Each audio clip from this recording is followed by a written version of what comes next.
now, Wendy Cutler, Vice President of the Asia Society Policy Institute, former acting Deputy U.S. Trade Representative. Wendy, good to have you back.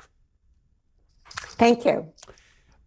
To be frank, this would have been a difficult summit to have in the midst of an expanding war in the Middle East. Do you think that there's some relief on both sides to have a little breather here before they come together? Well, absolutely. I think the war would have taken a lot of oxygen out of the room, number one.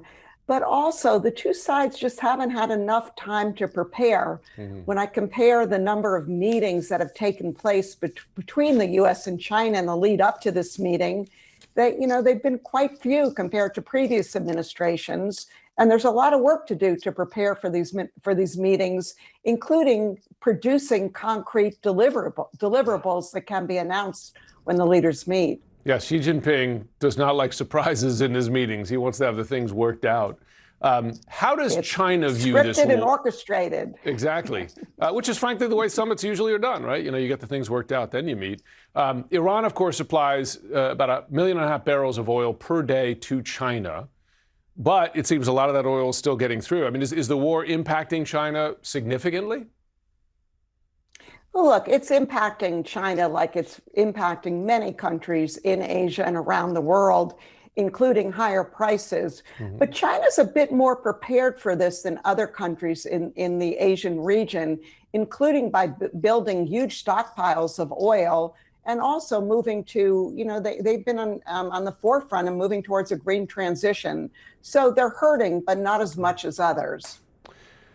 Does the U.S. enter these talks, this summit, if and when it happens, let's say it's a month down the road, in a weaker or a stronger position, given the progress of the war with Iran?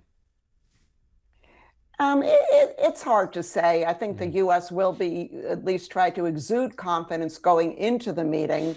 But I think China, which already thought even before this war it was in a much stronger position, will even feel stronger and probably make more demands and make the U.S.